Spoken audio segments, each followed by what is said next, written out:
আসসালামু আলাইকুম ভিউয়ার্স, কেমন আছেন? আশা করি সবাই ভালো আছেন। আলহামদুলিল্লাহ আমিও ভালো আছি। তো আজকে আমি আপনাদের সামনে নতুন একটি রেসিপি নিয়ে উপস্থিত হয়ে গেলাম, চিকেন বিরিয়ানির রেসিপি নিয়ে। তো এই পারফেক্টভাবে চিকেন বিরিয়ানিটা কিভাবে অনায়াসে ঘরে বসে রান্না করবেন, তো আজকে আমি আপনাদেরকে সেই প্রক্রিয়ায় দেখিয়ে দেব। তো আপনারা আমার ইউটিউব চ্যানেলের পাশে থাকবেন ইনশাআল্লাহ। যারা যারা আমার ইউটিউব চ্যানেলে নতুন তারা আমার ইউটিউব চ্যানেলকে সাবস্ক্রাইব করবেন আর পাশে থাকা বেল বাটনটি বাজিয়ে দিবেন আমার নতুন নতুন ভিডিও পাওয়ার জন্য। আর যারা ফেসবুক থেকে দেখছেন তারা ফেসবুক পেজটিকে ফলো করবেন। আর এই ভিডিওটি কোনো স্কিপ না করে ফুল ভিডিওটা দেখবেন। আর যদি আমার ভিডিওটি ভালো লাগে তাহলে অবশ্যই একটি লাইক করে দেবেন। আর আমার ভিডিওটি আজকে একটু লং হবে, লং হওয়ার পর আপনারা ধৈর্য সহকারে ভিডিওটি দেখবেন, যেহেতু আমি A to Z আজকে এখানে বিরিয়ানির সম্পর্কে সব কিছু বলে দেব। আর পারফেক্টভাবে একদম রেস্টুরেন্টের স্বাদে কিভাবে পারফেক্ট হবে সেই প্রক্রিয়ায় কিন্তু আমি আজকে এই বিরিয়ানি রান্নাটা করে নেব। তো আমি আর দেরি না করে আজকে চলে যাচ্ছি এই বিরিয়ানি রেসিপিটা তৈরি করার জন্য। আপনারা আমার ইউটিউব চ্যানেলের পাশে থাকবেন ইনশাআল্লাহ। তো আমি এখানে নিয়েছি চাষি চিনি গুঁড়া চাউলের 1 প্যাকেট চিনি গুঁড়া চাউল। তো আপনারা চাইলে যে কোনো ব্র্যান্ডের এখানে পোলার চাউলটা নিয়ে নিতে পারবেন। তো আমার কাছে চাষি চিনি গুঁড়া চাউলটাই ভালো লাগে, তার জন্য আমি এখানে চাষি চিনি গুঁড়া চাউলটাই নিয়েছি। তো 1 কেজি নিয়েছি, আপনারা চাইলে এর থেকে কমও নিয়ে নিতে পারবেন। আর সাথে নিয়েছি আমি ব্রয়লারের যে চিকেন আছে সেই চিকেন নিয়েছি আমি এখানে 1.5 কেজি। আর এখানে আমি বড় বড় সাইজ করে কেটে নিয়েছি, আপনারা চাইলে এর থেকে ছোটো করে নিতে পারবেন, আবার একটু বড়ও করে নিতে পারবেন। আর আমি যেই পরিমাণের চিকেনটা এখানে নিয়েছি আপনারা তার থেকে কমও নিতে পারেন, আবার বেশিও নিতে পারেন, কোনো সমস্যা নেই। তো আমি এই পর্যায়ে রেখেছি, যেহেতু আমি বড় বড় করে কেটে নিয়েছি, তখন বিরিয়ানিটা রান্না করলে বিরিয়ানিতে কিন্তু চিকেনটা ভেঙে যাওয়ার সম্ভাবনা নেই। এর জন্য আমি এই সাইজ করে চিকেনটা এখানে কেটে নিয়েছি। তো আমি সাথে নিয়েছি এখানে একটি রাঁধুনি রেডি মশলা, এই যে দেখতে পাচ্ছেন রাঁধুনি যে বিরিয়ানির রেডি মশলাটা আছে আমি সেটা নিয়েছি। আপনারা এটাও কিন্তু চাইলে যে কোনো ব্র্যান্ডেরই মশলাটা নিয়ে নিতে পারেন। তো আমার কাছে রাঁধুনি ব্র্যান্ডের মশলাটি ভালো লাগে, এর জন্য আমি রাঁধুনি বিরিয়ানি মশলাটাই নিয়েছি। আমি যে কোনো কিছুর ব্যবহার করলে, যে কোনো কিছু রান্না করলে আমি রাঁধুনি মশলাগুলোই বেশিরভাগ ব্যবহার করি। তো এখানে আমি একটি কড়াই বসাই দিয়েছি, কড়াইটা গরম হয়ে আসছে। এখন এই পর্যায়ে আমি একটু বেশি করে দিয়ে দিচ্ছি সয়াবিন তেল, যেহেতু এখানে আমি বেশি করে পেঁয়াজ বেরেস্তা করে নেব এর জন্য। আর দর্শক, বিরিয়ানির ক্ষেত্রে কিন্তু পেঁয়াজ বেরেস্তাটা খুবই প্রয়োজন, আর পেঁয়াজ বেরেস্তাটা কিন্তু করতেই হয়। তো এখানে আমি 250 গ্রাম কিন্তু পেঁয়াজ দিয়ে দিলাম।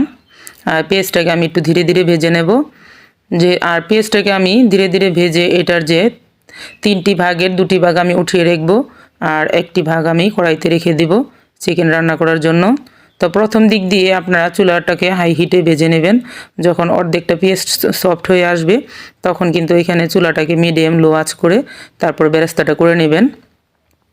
আর বিরিয়ানির ক্ষেত্রে কিন্তু বেরেস্তাটা দিলে বেরেস্তার যে সুন্দর একটি কালার আসে আর সুন্দর একটি ফ্লেভার গ্রান আসে, এর জন্য বেরেস্তাটা করতেই হয়। তো আপনারা সবসময় চেষ্টা করবেন বেরেস্তাটা করে নেওয়ার জন্য। তো আমি কিন্তু এই যে দেখতে পাচ্ছেন পেঁয়াজটা কিন্তু লালচে কালার হয়ে আসছে, এই পর্যায়ে আমি ধীরে ধীরে বেরেস্তাটা করে নিচ্ছি। তো আর কিছুক্ষণ ভেজে নিলেই কিন্তু আমার বেরেস্তাটা হয়ে যাবে। তো আমি কিন্তু এখানে পেঁয়াজের যে বেরেস্তাটা সেটার আমি 2টি ভাগ উঠিয়ে রেখেছি, আর 1টি ভাগ কিন্তু আমি কড়াইতে রেখে দিয়েছি চিকেন রান্না করার জন্য। তার এখানে আমি দিয়ে দিচ্ছি 2 টেবিল চামচ পরিমাণের আদা রসুন বাটা। আর আদা রসুনটা কিন্তু আমার একসাথে পেস্ট করা ছিল, এর জন্য আমি 2 টেবিল চামচ দিয়ে দিলাম। তো আপনাদের আলাদা আলাদা করা থাকলে 2 টেবিল চামচ পরিমাণের দিয়ে দিতে পারবেন। আর 1 কেজি পোলার চাউলে কিন্তু বিরিয়ানি মশলাটা 1 প্যাকেটই খুব সুন্দর হয়ে যায়। তো এই পর্যায়ে আমি আদা রসুনটা দিয়ে কিন্তু একটু ধীরে ধীরে ভেজে নিচ্ছি।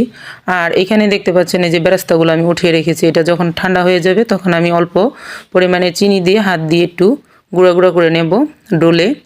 তো এই পর্যায়ে কিন্তু আমার আদা রসুনটা এখানে খুব সুন্দর করে ভাজা ভাজা হয়ে গেছে। আর আদা রসুনটা একটু তেলের ভিতর ভেজে নিলে ভালো হয়। তো এখন আমি দিয়ে দিচ্ছি এখানে 1 টেবিল চামচ পরিমাণের শুকনো লাল মরিচের গুঁড়া, আর দিয়ে দিচ্ছি এখানে আমি 1/2 টেবিল চামচ পরিমাণের গরম মশলার গুঁড়া। এটা আপনাদের হাতের কাছে থাকলে দিবেন, না থাকলে না দিবেন, একদম অপশনাল, কোনো সমস্যা নেই। আর আমি 1 টেবিল চামচ পরিমাণের দিয়ে দিলাম এখানে লবণটা দিয়ে দিলাম আমি 1 টেবিল চামচ পরিমাণের, এই কারণে যেহেতু আমি এখানে রাঁধুনি বিরিয়ানি মশলাটা এখানে ব্যবহার করেছি, সেই মশলাতে কিন্তু অনেক পরিমাণে লবণ থাকে, পর্যাপ্ত পরিমাণের, এর জন্য আমি 1 টেবিল চামচ পরিমাণের দিয়ে দিলাম। পরে আমি লবণটা এখানে চেক করে আবার দিয়ে দেব। তো এখন আমি নাড়াচাড়া করে দিলাম। কিছুক্ষণ আমি তেলের উপর মশলাটাকে ভেজে নিয়ে অল্প পরিমাণের পানি দিয়ে দিলাম কষানোর জন্য। খুব বেশি একটু পরিমাণে পানি দিইনি আমি, সামান্য অল্প পরিমাণে পানি দিয়ে একটু নাড়াচাড়া করতে আসি। আর নাড়াচাড়া করতে করতে কিন্তু মশলাটা এর ভিতরে ঘন হয়ে আসছে, দেখতে পাচ্ছেন। যেহেতু আমি খুবই অল্প পরিমাণের পানিটা এখানে দিয়েছি, তো খুব তাড়াতাড়ি কিন্তু আমার মশলাটার পানিটা শুকিয়ে গেছে। আর মশলাটা কিন্তু খুব সুন্দরভাবে কষিয়ে নেওয়া হয়ে গেছে, যে দেখতে পাচ্ছেন কড়াইতেও লেগে যাচ্ছে না আর তেল বেরোয় আসছে। তো এই পর্যায়ে কিন্তু এখন আমি এখানে চিকেনটা দিয়ে দেব। কিছুক্ষণ নাড়াচাড়া করতে করতে কিন্তু চিকেনটা দিয়ে দেবো। আর দর্শক, আমি চিকেনটা যখন রান্না করব তখন কিন্তু আমি চিকেনে কোনো ধরনের পানি ব্যবহার করব না। এখানে শুধু যেতটুকু পানি দেওয়ার আমি মশলাতেই দিয়ে দিয়েছি। তো এই পর্যায়ে কিন্তু এখন আমি দিয়ে দিচ্ছি এখানে চিকেন। তো চিকেনগুলো দেওয়ার পরে আমি মশলার সাথে খুব সুন্দর করে মিশিয়ে নিচ্ছি। তো চিকেনটা দেওয়ার পরে মশলার সাথে মিশিয়ে আমি 1 থেকে 2-3 মিনিট জাল করে নেব। তারপরে এখানে আমি আরও মশলা অ্যাড করব। তো এই পর্যায়ে এখন আমি দিয়ে দিচ্ছি এখানে 4 কাপের হাফ কাপ টক দই। আর আপনাদের মনে প্রশ্ন থাকতে পারে যে টক দইটা না দিলে কি হয়। আসলে বিরিয়ানির ক্ষেত্রে কিন্তু টক দইটা দিতেই হয়। আর টক দইটা না দিলে এখানে যে একদম আপনার অরিজিনাল যে একদম বিরিয়ানির একটা টেস্ট বা স্বাদ আছে সেটা কিন্তু আসে না। এর জন্য টক দইটা বিরিয়ানির ক্ষেত্রে ব্যবহার করতে হয়। সেটা আপনি খাসির মাংস দিয়ে রান্না করেন অথবা গরুর মাংস দিয়ে কিংবা এরকম চিকেন দিয়ে, তারপরে কিন্তু এই টক দইটা ব্যবহার করা লাগে। তা আপনারা চেষ্টা করবেন ঘি এবং এই টক দই দুইটা যেন এখানে ব্যবহার করা যায়। তো আমি এর জন্য টক দইটা দিয়ে দিলাম, যেহেতু আমি আপনাদেরকে আজকে রেস্টুরেন্টের স্বাদে একদম পারফেক্টভাবে বিরিয়ানির রেসিপিটা তৈরি করে দেখাবো এর জন্য। তো টক দইটা দেওয়ার পরে কিন্তু আমি তো আগেই বলেছি এখানে আমি কোনো ধরনের পানি ব্যবহার করব না চিকেন রান্না করার সময়। আর চিকেনগুলো কিন্তু আমার ভেঙে যাবে না, আস্তে আস্তে থাকবে। তো টক দই থেকে যে পানিটা উঠবে সেই পানিটা দিয়েই কিন্তু আমি চিকেনটা রান্না করে নেব। আর এর ভিতরে দেখেন নাড়াচাড়া করতে করতে কিন্তু চিকেন থেকে পানি বের হয়ে গেছে। আর দর্শক, আমি যখন চিকেনটা টক দইটা দিয়েছিলাম তখন কিন্তু আমার এখানে কারেন্ট চলে যায়। এর জন্য কিন্তু একটু ডিফারেন্ট কালার দেখানো যাচ্ছে এখানে। তো আমি মোবাইলের লাইট দিয়ে কিন্তু ভিডিওটা শেষ করি। তো এখানে কিন্তু নাড়াচাড়া করতে করতে দেখতে পাচ্ছেন মশলাটা কিন্তু ঘন হয়ে আসছে। এই পর্যায়ে কিন্তু অনবরত নাড়তে হবে, কারণ মশলাটা যখন ঘন হয়ে আসে তখন কিন্তু কড়াইতে লেগে যেতে চায়। আর এখানে আমি দিয়ে দিলাম 1 টেবিল চামচ পরিমাণের টমেটো সস। আপনারা যদি হাতের কাছে টমেটো সসটা না থাকে তাহলে সেই পর্যায়ে আপনারা একটা টমেটো কুচি কুচি করে কেটেও দিতে পারেন, সেটাও কিন্তু সসের কাজ করে দিবে। তো আমি টমেটো সসটা দিয়ে একটু ভালো করে নাড়াচাড়া করে দিচ্ছি। আর এই পর্যায়ে মশলাটা ঘন হয়ে আসলে ঘন ঘন নাড়তে হবে। আর একবার যদি মশলা লেগে যায় তাহলে কিন্তু মশলাটা এখানে গ্রানটা কিন্তু নষ্ট হয়ে যাবে। তো এই যে দেখতে পাচ্ছেন তেল বেরিয়ে আসছে, এই পর্যায়ে কিন্তু আমি নামিয়ে রাখবো চুলাটাকে অফ করে। আমার কিন্তু এখানে চিকেনটা একদম রান্না করা হয়ে গেছে। আর কালারটাও কিন্তু খুব সুন্দর চলে আসছে, দেখতে পাচ্ছেন। আর বিরিয়ানির ক্ষেত্রে কিন্তু একদম পারফেক্ট বিরিয়ানির ক্ষেত্রে এইভাবে চিকেনটা রান্না করা লাগে। তো আমি কিন্তু আমার যে চাউলটা আছে সেটা আমি একবার শুধু পানি দিয়ে ধুয়ে নিয়েছি একবার। আর ধুয়ে এরকম চালনিতে উঠিয়ে নিয়েছি ঝরিয়ে। তো আপনারা ওইভাবে চাউলটাকে ধুয়ে একটু ঝরিয়ে নেবেন, তাহলে বিরিয়ানিটা একদম ঝরঝরা হবে। তো এখন আমি চুলাইতে একটা ডিস্কো পাতিল বসিয়ে দিয়েছি, সেই পাতিলেই কিন্তু আজকে আমি রান্না করে নেব।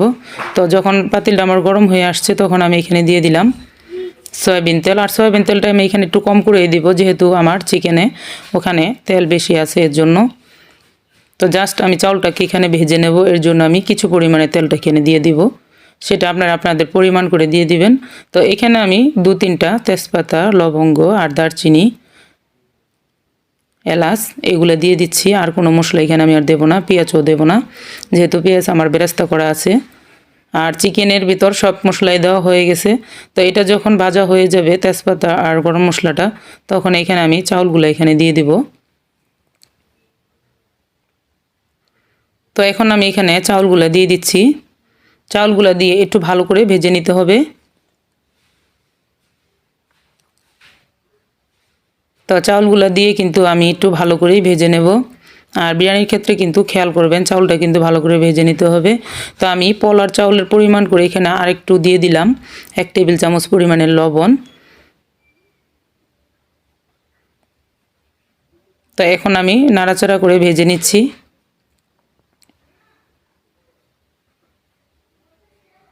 আর চাউলটা দেওয়ার পরে একটু ঘন ঘন নাড়াচাড়া করতে হবে, যাতে করে চাউলটা নিচে লেগে না যায় আর পুড়ে না যায় এর জন্য। আমি একটু বারবারই নাড়াচাড়া করেছি, এর ভিতরে কিন্তু চাউলটা আমার লেগে যাচ্ছে না। আর এটা কিন্তু ভাজা ভাজা হয়ে গেছে। যখন চাউলটা ভাজা ভাজা হয়ে যাবে তখন কিন্তু এটা আরও সাদা হয়ে যাবে, উপরের সাইডগুলা দেখা যাবে চাউল ভাজার মতন একটু ভাজা ভাজা হয়ে যাবে, একদম খুব সুন্দরভাবে কিন্তু ঝরঝরা হয়ে যাবে। তখন বুঝতে হবে যে চাউলটা কিন্তু ভাজা হয়ে গেছে। তো আমার চাউলটা কিন্তু এখানে ভাজা হয়ে গেছে। তো এখানে কিন্তু আমি গরম পানি দিয়ে দেব। আর আমি আপনাদেরকে পানির পরিমাণটা বলে দিচ্ছি, 1 কেজি চাউলে 1.5 কেজি পরিমাণের পানি লাগে, সব সময় আপনারা খেয়াল রাখবেন। 1 কেজি চাউলে 1.5 কেজি পানি দিলেই কিন্তু পারফেক্টভাবে ঝরঝরা হয়ে যায়। তো এখন আমি এখানে পানিটা দিয়ে দেব। আর পানিটাকে আমি গরম করে রেখেছি আগে থেকেই। তা আপনারাও গরম পানি করে নেবেন, গরম পানিটা দিলেই কিন্তু ভালো হয় পোলার ক্ষেত্রেও আর বিরিয়ানির ক্ষেত্রেও। তো এই যে দেখতে পাচ্ছেন আমার পানিটা কিন্তু এখানে গরম হয়েছিল। তো পানিটা আমি দিয়ে একটু নাড়াচাড়া করে জালটাকে একদম হাই হিটে করে দেব চুলাটার। তো এই তো আমি আপনাদেরকে দেখিয়ে দিচ্ছি, এখানে আমি কিন্তু 1.5 কেজি পানি দিয়েছি 1 কেজি পোলার চাউলে। তো এখন আমি একটি ঢাকনা দিয়ে ঢেকে দেব বলক আসার আগ পর্যন্ত। তো এদিকে কিন্তু আমি এই যে আলু দেখিয়ে দিয়েছি, আলুটাকে আমি লবণ দিয়ে ভেজে নিয়েছিলাম। যতক্ষণ পর্যন্ত সিদ্ধ না হয় ততক্ষণ পর্যন্ত আমি তেলে ভেজে নিয়েছি। তো ভাজাটা আমি আপনাদেরকে দেখাইতে পারি নাই, যেহেতু এখানে কারেন্ট ছিল না আর দেরি হয়ে গেছে এর জন্য। তো আমি আপনাদেরকে বলে দিলাম আর দেখিয়ে দিলাম। তো এর ভিতরে দেখতে পাচ্ছেন যে আমার কিন্তু এখানে এই যে পোলার চাউলের যে বলকটা চলে আসছে। এখন আমি একটু নাড়াচাড়া করব, নাড়াচাড়া করে দিয়ে এটার পানিটা যখন আঠালো ভাবের হয়ে যাবে, শুকিয়ে আসতে শুরু করবে, তখন কিন্তু আমি এখানে চিকেন, বিভিন্ন মশলা টশলা যা যা লাগে সব কিছু আমি আবার নতুন করে অ্যাড করে দেবো এখানে।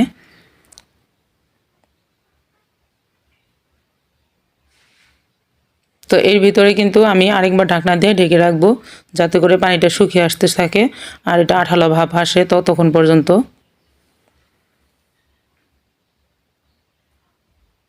তো এই পর্যায়ে আমি আপনাদেরকে দেখিয়ে দিচ্ছি, এখানে এই যে এখন কিন্তু পানিটা অনেকটা শুকিয়ে গেছে আর আঠালো ভাব চলে আসছে। তো এখন আমি কিন্তু এখানে চিকেন, আলু এগুলো এখন দিয়ে দিব। এই যে এখনও দেখতে পাচ্ছেন খুব সুন্দরভাবে কিন্তু আঠালো ভাব চলে আসছে আর পানিটা কিন্তু শুকিয়ে যাচ্ছে। আর এই চাউলটা যখন শক্ত থাকবে তখন কিন্তু আপনারা চেষ্টা করবেন চিকেন আর বাকি যে সব উপকরণ আছে এগুলো দিয়ে দিতে। যে চিকেন দেওয়ার পরে চিকেনের সাথে যে ঝোলটা আছে সেটার সাথে একসাথে মিশিয়ে কিন্তু খুব সুন্দরভাবে ঝরঝরা হয়ে ফুটে যাবে এখানে পোলার চাউলটা। তা আমি আলুগুলো আগে দিয়ে দিলাম এখানে।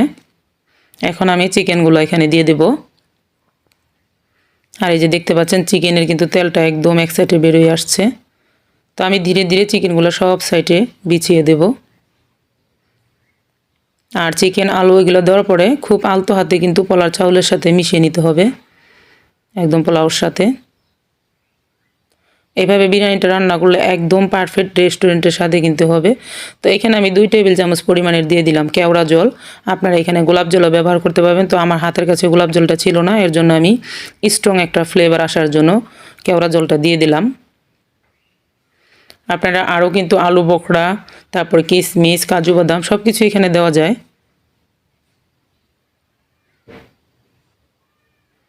তো আমি এই পর্যায়ে কিন্তু সব মশলার সাথে একদম পোলা চাউলের সাথে আর পোলাওর সাথে কিন্তু সব কিছু একবারে মিশিয়ে দিচ্ছি।